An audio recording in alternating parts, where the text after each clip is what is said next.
to Satsang. So beautiful to be together.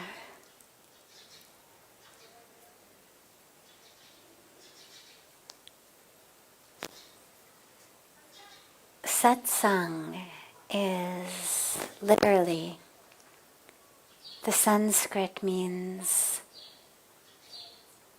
in the association of truth, in the presence of truth. But it's not what we call the lowercase t truth. So it's not the truth that's just the opposite of a lie. So it's not the truth that says today is March 10th, I think. It's Thursday. It's about 6:30 in the evening. That's true. But it's true in a lowercase t true sense. It's true just for those of us in this intersection of time and space, right here, right now. But even in this moment, it's not true for those in other parts of the world.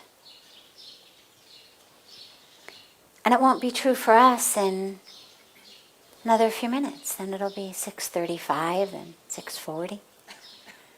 Tomorrow it'll be Friday, it'll be the 11th.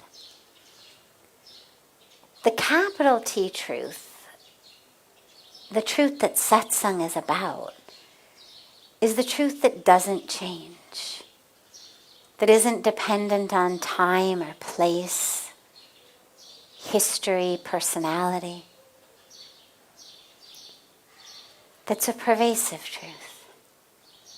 And whether we call it God, or we call it capital T truth, or we call it consciousness, or we call it soul or spirit,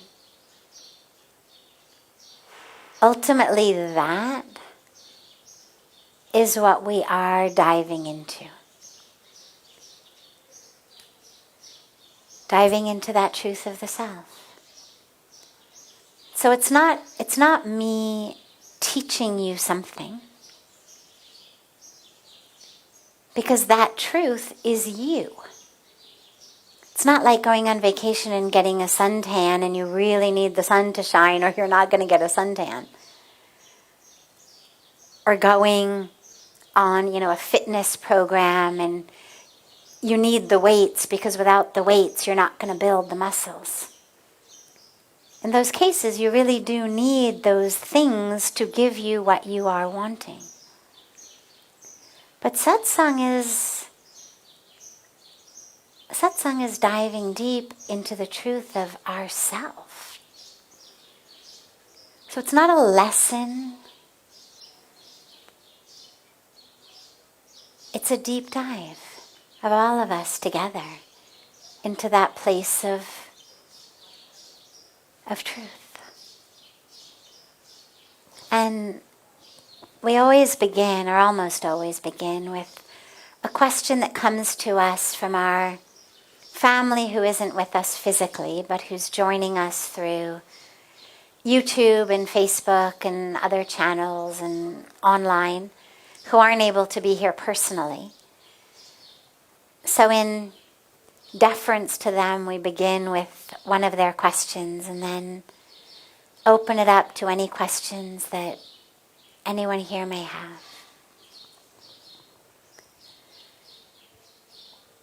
I would like to ask, if you don't mind. Well, first, that's not the question, but I should mention I don't mind. Whatever it is, I promise you I don't mind. That's why I'm here. If I get negative or unwanted thoughts, is it better to let them come, or is it better to suppress, resist, or fight them? Well, first of all, has anyone here ever been successful at successfully repressing a thought? I mean, let's just try it. Close your eyes. Close your eyes. Everybody close your eyes. Now, whatever you do, do not think about elephants. Okay? Don't think about elephants. You can think about anything else, but don't think about elephants. No elephants. Okay. Open your eyes. Huh? What'd you think about? So,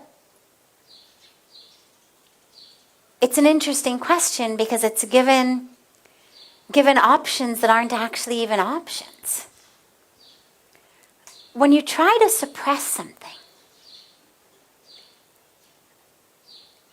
one of two things happens. Either you're just fantastically unsuccessful, like we are when we try to not think about an elephant, or you manage with great freneticness, with great stress, with great tension, to fill the mind with so much else that that thought doesn't arise. So the only way, for example, to not think about elephants, the only trick would be if suddenly you started doing something like A, B, C, D, E, F, G, H, I, J, K, or mathematical problems in your mind. If you filled your mind so much, you might successfully, for a few moments, be able to not have an elephant arise. But you haven't actually done anything about that. It's just a temporary suppression.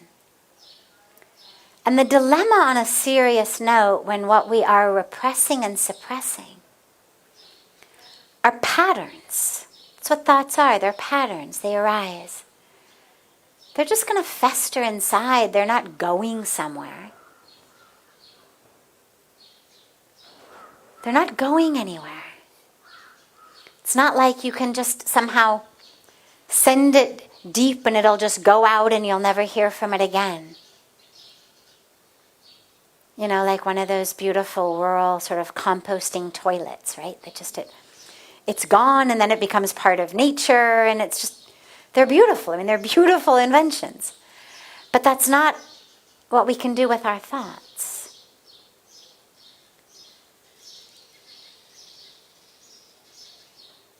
And yet, obviously, we don't want to be overrun by them.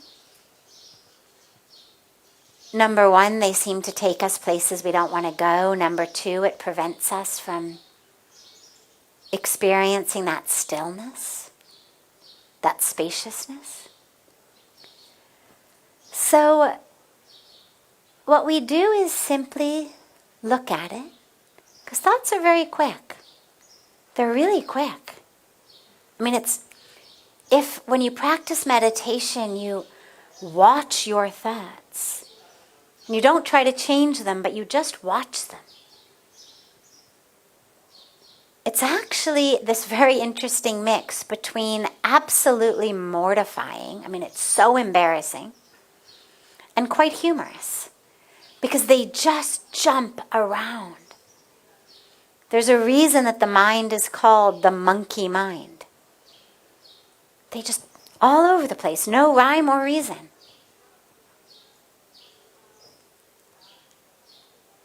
And so we simply notice it.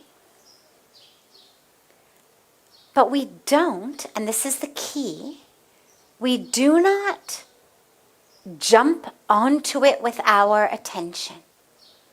Thoughts only become problematic when we hook our attention into them. Now, the way to think about this is, imagine that you're lying on your back on a beautiful sunny day and you're looking up at the blue sky. Now, a cloud comes. Okay, a beautiful wispy white cloud, it comes. There's two options. Option one is you hook your awareness and attention into the cloud and you follow it all the way across the sky. And then you keep following it and keep following it and keep following it. And then even when it's gone, you keep thinking about the cloud that went. And then you hook yourself into another one. That's one way. The other way is you keep looking at the blue sky. And for a brief moment, the cloud goes by. But you don't hook into it. You just keep focused on that blue sky. And gently the clouds will just flow by. Takes a few seconds for each one to cross your visual field. It's nothing. It's nothing. Now with thoughts, that's the goal. What most of us do is we hook our awareness into it. So for example, we're meditating, or we're contemplating, or we're praying, or we're writing, or we're just being in the present moment. And suddenly we smell, maybe the smell of cigarettes. Maybe someone somewhere is smoking. And it enters our nostrils. And the mind goes, oh my God, I cannot believe that person is smoking. That's so rude. Don't they know that secondhand smoke kills people?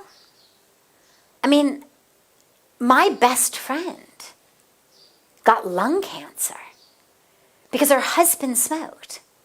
I lost my best friend because of her selfish husband. My God, I mean, we had told him so many times,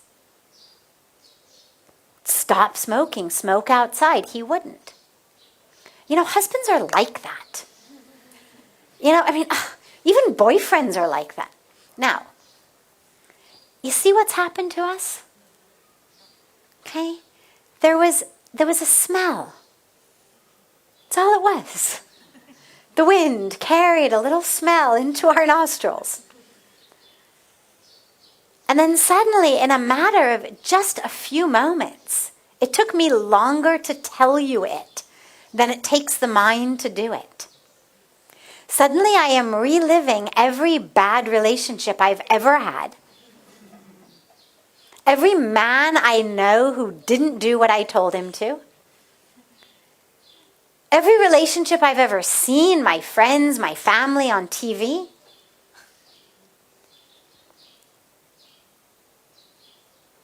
And my mindfulness is gone. My heart's racing, my palms are sweating. Now, in addition to the thought, there's a whole emotional cascade. I'm reliving it. I'm angry. I'm jealous because, God, you know, on that TV show I watch, her husband is so nice. Why don't they make him like that in real life? And it's become a whole drama.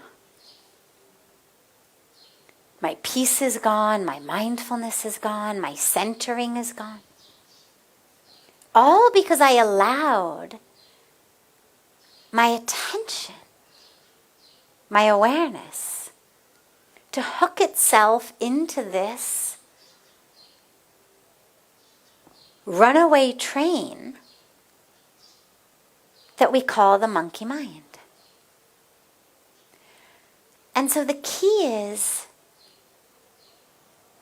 to keep the focus on that blue sky between the clouds. So, yeah, a thought arises, you notice it, but you don't jump on it. You bring the awareness back. Were you meditating? Were you engaged in conversation? Were you reading? Were you writing? Were you painting? Were you working? Were you just drinking a glass of water? Eating soup? You just bring the mind back. Bring the awareness back to the present moment. Just bring it back. Bring it back to the breath. Bring it back to right here, right now. And that becomes the way to work with our thoughts. Otherwise, we literally end up in God knows where. You know, the way that I describe thoughts a lot is that they're vehicles, and they take us places. So, if I if I see, let's stick with my miserable female who's never had a good relationship role for a moment.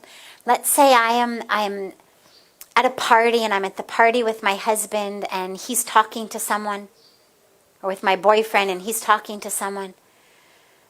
And suddenly I have this thought of, I bet he thinks she's prettier than I am. Okay? It's just a thought. Look at how she's flirting with him. Okay? It's just a thought. Now, I have a choice at that moment.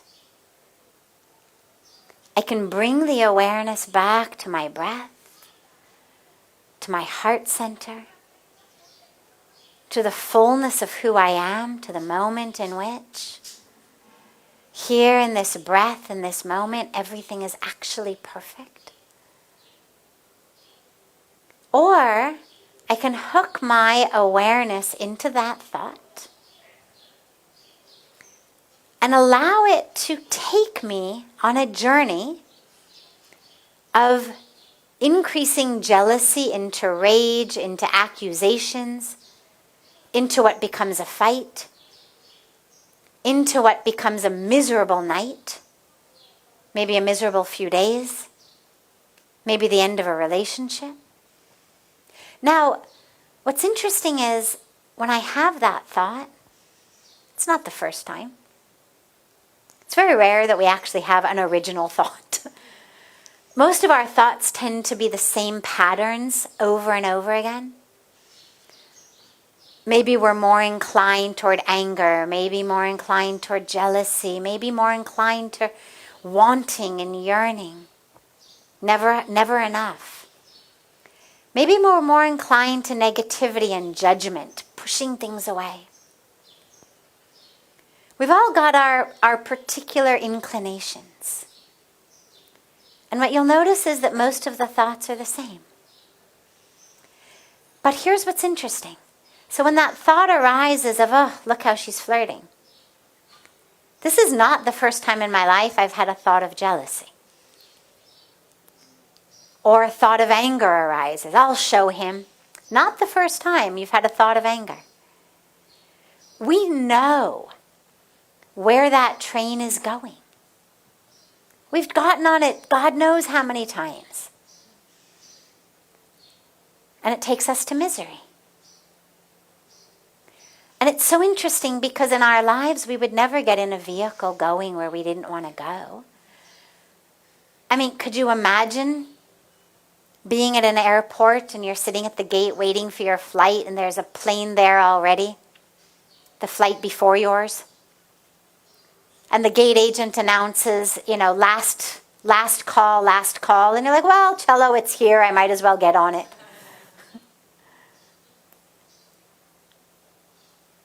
It's not going where we want to go. It doesn't matter that it's there. We're going to wait. We're not going to get on it. You're standing at a bus stop, the wrong bus goes by. You're not going to jump on. Even if the bus driver slows down, you'll just kind of namaste him and, sort of wave him, thanks for slowing down, not my bus. And this is a great technique with thoughts. When they arise, especially when they're ones that you know are heading to misery. These thoughts of anger and aversion and unfulfillable desires and jealousy and resentment, and we know where they're going. As they arise, just think about it as the wrong bus. The flight that's not yours. And just a little namaste to the sweet gate agent who's looking at you to see if you want to get on, or the bus driver who's slowed down. Just a little namaste. Bye. Not my thought, I'm not going there. You just bring the awareness back. Okay? We're not slaves to them. They're patterns, they're electrical, chemical patterns of activity that are due to our habits, As I said, we tend to think the same thoughts over and over. They tend to be rooted in sanskaras, our association. If you were just with someone who all they can talk about is, this great new bar they've been to, and for 20 minutes they fill your ear about this great new bar, they walk away, chances are you're going to have some thoughts about going to a bar. Or you hang out with someone who all they talk about is pizza. Chances are thoughts of pizza are going to start arising. You watch a TV show. Before going to sleep, what do you dream about? Right? You see something online. Then you go for a walk. What are you thinking about? That video you saw, the news you read. So our thoughts tend to be created by the world we surround ourselves in, which also makes it so important to really be careful. What sort of impressions are we bringing into ourselves? Most of us tend to be pretty careful about what we eat as food. Those of you from other countries traveling in India, inevitably you're very careful about the water you drink, the food you eat, right? You've been warned. So you're careful. You don't want to get sick. But are we that careful about that which is entering us through what we're listening to, what we're seeing, what's impacting our minds? The music, the movies, the social media, the TV, whatever it may be, the conversations. So be as conscious about who you have conversations with, about who you follow on social media, about what you watch on TV, as you are about what you put in your body. Because just like, once you've eaten bad food, you're kind of stuck with it until it works its way out. Well, in the same way, once you've let those impressions in, you're stuck with them. Now you're stuck with a mind going places you don't want to go. You're stuck with feeling states that you don't want to be having. And in many cases, they're not even yours. Like someone has given them to you, right? We all know those wonderful well-wishers who say things like, "Is that your boyfriend over there? God, he's been talking to that pretty girl for a long time. Maybe you want to do something about that." Now, you weren't even thinking about it. She says, I'm just trying to be nice. Just trying to help you out. Now, where there wasn't even a thought in your mind, this person has planted the seeds, has created an impression in your mind. And this is where, if that happens, if you accidentally see something and don't worry. Just immediately fill yourself with that which you do want to be thinking, with that which you do want to fill your mind with. If you don't allow yourself to jump on it with your attention, it won't last. But we have to be as careful of our mental state, our mind, as we are about the health of our bodies. It takes a lot longer to overcome the impressions of the mind than it does to overcome a tummy ache. Beautiful. Does anyone here have a question? Yes. Namaste. Namaste. I want to ask, what is the importance or the futility of intellect in the spiritual path? How should I draw a line between intellect and total surrender or bhakti to our masters? I find it very difficult to create a balance. So, intellect is wonderful. Intellect is a great gift, the mind. that ability to think, as long as we use it as a tool, as long as we are the master and it is a tool in our hands, it becomes a problem when it's the master and we are the slave.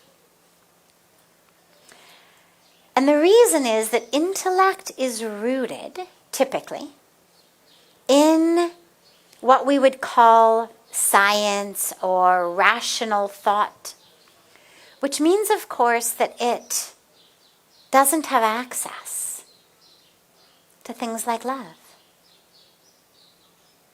Things like the truth that we just know, not because there's a theorem that proves it to us, or an equation that proves it to us.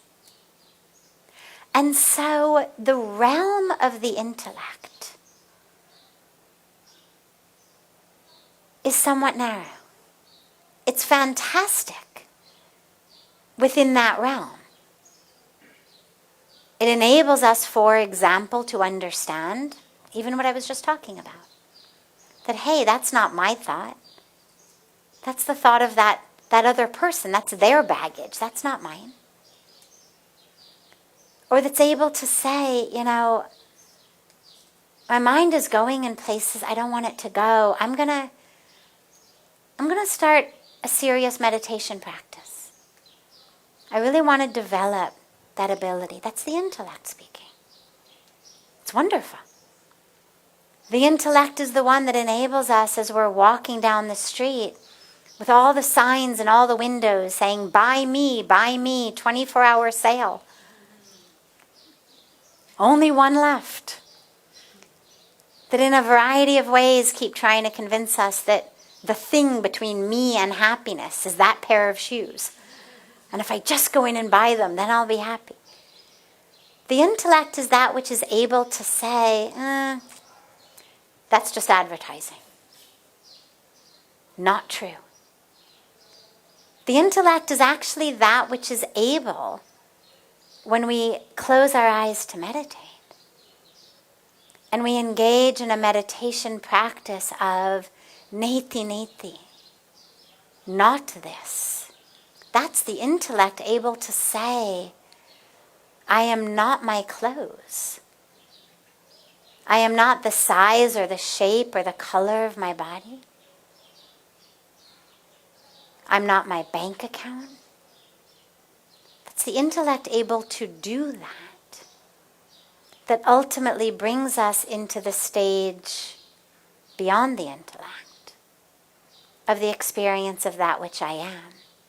So the intellect is wonderful for part of the journey.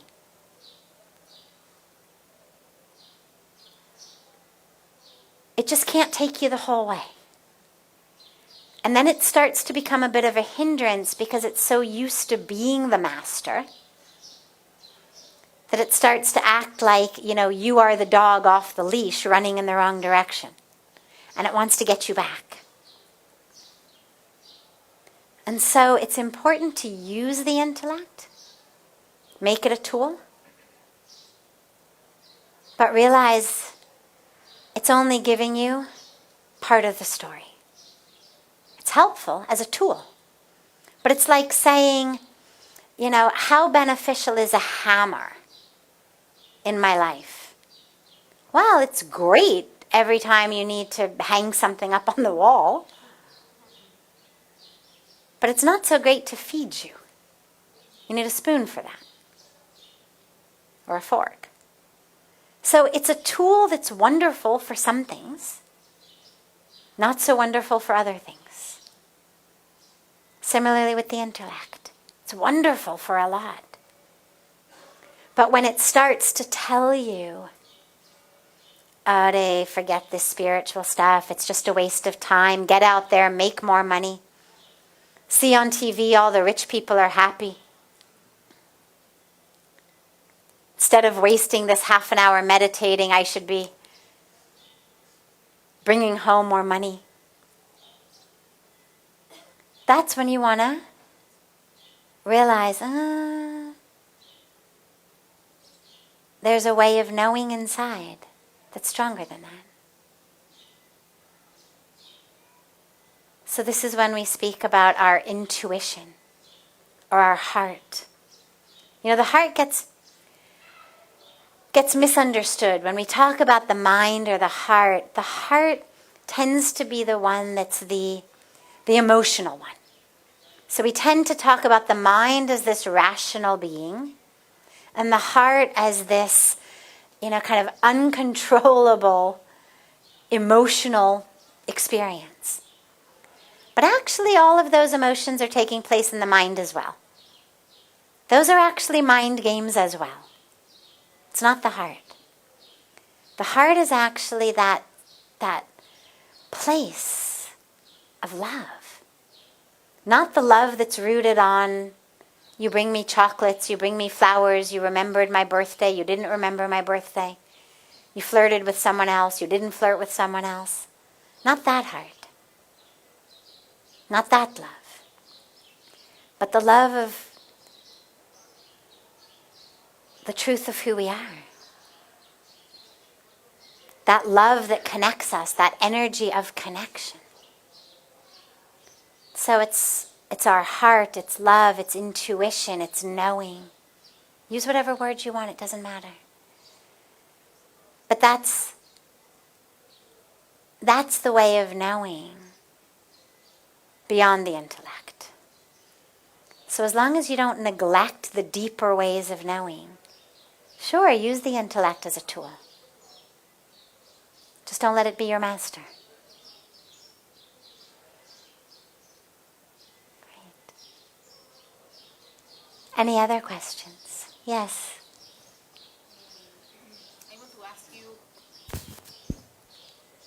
I want to ask you about doubts.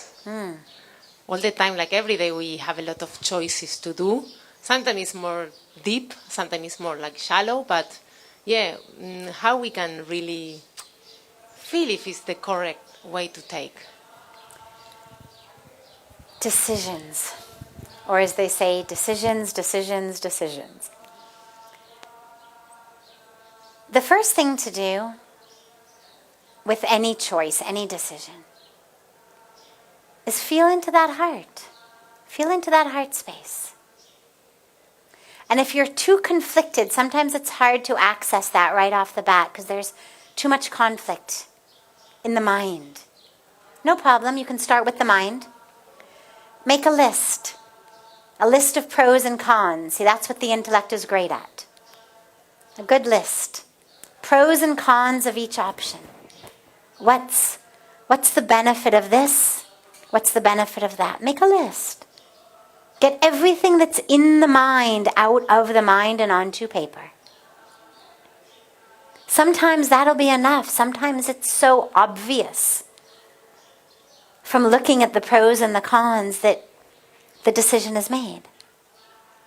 But sometimes it's not so obvious.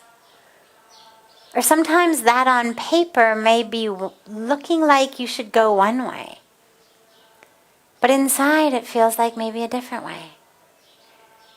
And that's when you go in. Go in meditation. Find that gut sense. You know, there's a reason we talk about the gut instinct. It really does know. There's all kinds of wonderful scientific research coming out these days about the wisdom of the gut. And how it actually really does guide us in the right direction a lot of times. But then stay with it, because if it's a big decision, if it's true today, it'll be true tomorrow. Give it a little bit of time.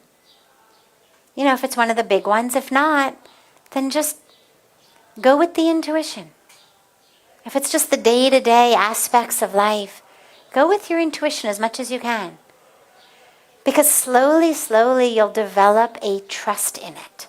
Most of us don't trust our intuition. We don't trust that heart. We only trust the mind. So start small. Start allowing your intuition to guide more and more of your day-to-day life. Just on a whim. You do something and maybe someone says, "Why are you doing that?" Because my gut told me to. Really? Yeah. Because my heart said to, because my intuition said to. But it makes no sense. Okay. You're still going to do it? Yeah. Why? Because my heart said to do it. Start with small decisions. And just see what it feels like to move through the world. From a place of heart. From a place of intuitive knowing. And slowly, slowly you'll develop a trust in it. It's actually a really fun, beautiful thing to do because you realize, wow, I've got this whole other way of knowing that I never realized I had. And sometimes it guides you into crazy places. And then they transform your life. And every rational brain cell would have told you, don't do that. But that was exactly what you needed to do. I mean, when I decided to stay in India, I knew I was meant to be here. Everybody I knew said, what are you crazy? But I knew. And yeah, I mean, it was just like that, answering everybody. What do you mean you don't have a reason? I don't need a reason, I know. I feel it. And you're just going to leave your PhD and leave it? Yeah. Why? Because I know I need to. Because I feel it. And it was an incredible place to stand in. It was for me the first time I had ever stood in that place. I didn't know how I knew. I just knew.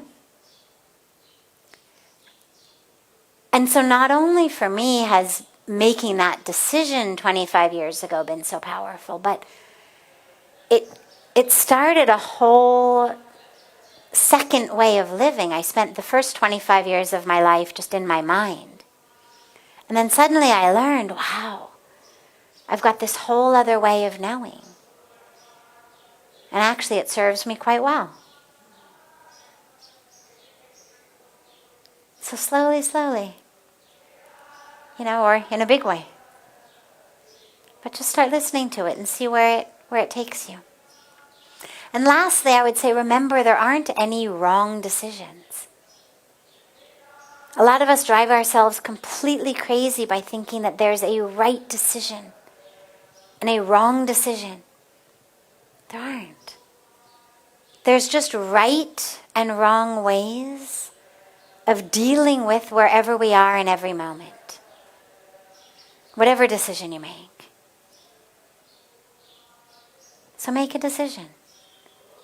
And then be in that decision in the right way. And you know what? If you want to change your decision, change it. Right? There's also no rule. I mean, there's some things you can't redo. But it's a handful. Most decisions, you want to change them, change them. There's no rule about how many times in your life you get to change your mind. Just keep flowing through the world, and as that intuition pulls you. And remember, intuition is very different than a whim. Or just an impulse, it's not that. It comes deeper. It comes from a deep place within. Start to trust it. Wonderful. Yeah. Have a beautiful, beautiful rest of your evening. And a beautiful day to all of those joining us from around the world. And so much love to all of you.